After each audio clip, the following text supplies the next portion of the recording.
So long as people are coming here to live peacefully and work peacefully, I think the government should have to show to us why they shouldn't be here. Hi, I'm Nick Gillespie with Reason. Today we're talking with Shikha Dalmia. She writes about immigration at the Reason Foundation, where she's a senior analyst, and she is also a columnist at The Week. Shikha, thanks for talking to us. Thanks for having me, Nick. Trump is elected. Immigration, huge element of his appeal. How bad is his immigration plan for America? In living memory, we can't think of another candidate who's been quite this bad. And Trump's awfulness extends far and wide, but on the one thing that he's been consistently awful is immigration. Talk about the various stages of his immigration policy as he's at least proposed it, first during the campaign and now more recently after being elected. So there aren't just two phases to his policy, right? There are three. Before Trump ran, he was actually pretty good on immigration. I mean, one of his criticisms of Romney was that he was too harsh with Latinos, and that cost him the election. So it came something as a surprise when he started talking about Mexicans in such harsh terms, rapists, criminals, and all of that. Yeah, bringing disease. Bringing within disease, 5 which minutes is, vintage nativist stuff, as you know. I mean, yeah. This is what 1920s, 1930s, WASP, this magazine, Right. and The Judge. I mean, this is what their slam against immigrants was. So he went from being, we should be welcoming to immigrants, and particularly the laboring class. Right. Now he's against all Mexicans, and then what's the third stage? So now he has Jeff Sessions, Republican senator from Alabama, on his team, who's always been bad on immigration. There is no form of immigration he actually likes. He wants to cut back on whether it's family, whether it's employment, whether it's low-skilled, whether it's high-skilled. And, the one sacrosanct piece of immigration that all Republicans to date have supported is high-skilled immigration. The high-skilled immigrants good, low-skilled immigrants bad. That's been kind of like a perennial Republican theme. He wants to change that. He actually recently proposed even scrapping the H-1B program, which has been the big source of high-skilled immigrants to this country. So Trump is a little bit vague on that. On everything else, he is, there are many elements to his immigration plan. There is the wall, which he was going to have Mexico pay for, which he has backed off on, but the wall still persists. He wanted a deportation task force to hunt down 11 million immigrants plus 4 million Americans who were related to them and throw them all out of the country. He's saying now he'll focus on the 3 million criminal aliens to begin with. He is very hostile to so-called sanctuary cities. These are cities that actually are obeying the Constitution because they basically want the federal government to produce a warrant before they will detain illegal immigrants for any period of time. Or inquire about their status, and the idea behind sanctuary cities is that local police won't be able to solve crimes. Crimes are local issues, and if immigrants, legal or illegal, are afraid to talk to the police because they're going to get sent over to immigration. That's right. What's behind the anti-immigration push in Trump? If you look at the polls, they are the exact reverse of what they were 20 years ago. 20 years ago, about 60% of the American public wanted less immigration, and about 40 or 30% wanted more.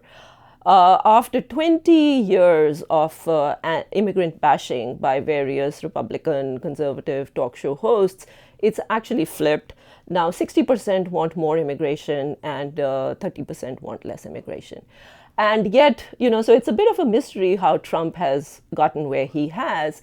But I think there is a very powerful contingent of alt-right, white nationalist people who are loud. They come out and vote. And he managed to rope them in. Now, I don't actually think that he himself is necessarily a nativist. I mean, his whole look, he's married to an immigrant woman who was once illegal herself. He's married to 2 out of 3 are immigrants. 2 out of 3 are immigrants, but the current one, Melania, there's pretty good evidence that she worked illegally in this country at some point. So he's not an ideological nativist, but he's a political entrepreneur. He's a businessman. What explains the fact that in the early exit polls, he actually did better among Latinos than Mitt Romney did? I think one reason is because of Florida. In Florida, the Latino vote was about 31% for him. In all of the other swing states, it was actually, he got less than 17% of the Hispanic vote. And I think he got more in Florida was because of the Cuban element. What is the best possible alternative to a kind of restrictionist immigration policy, which also not only keeps people from coming in, but then rounds up and kicks out people who are here?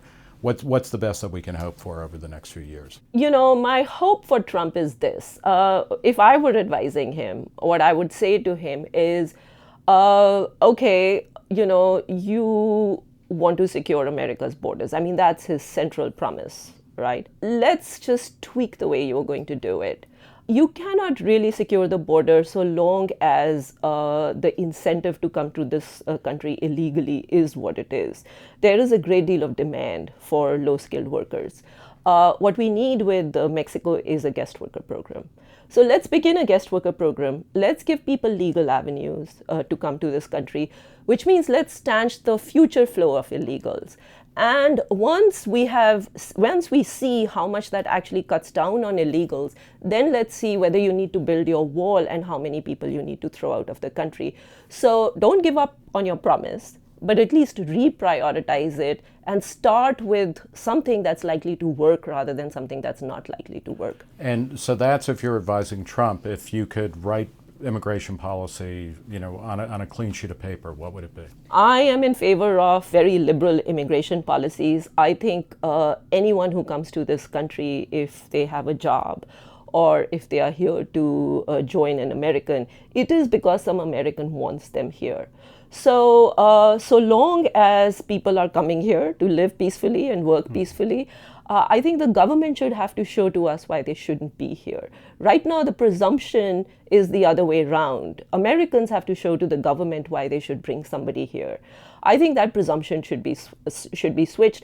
So that doesn't mean that you let in terrorists. It doesn't mean you let in people who have a public health problem.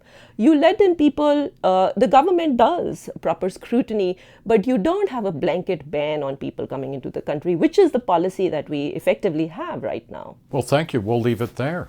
We've been talking with Shikha Dalmia. She's a senior fellow at Reason Foundation, and she is also a columnist at The Week. Shikha, thanks for talking to us. Thanks for having me. For Reason, I'm Nick Gillespie.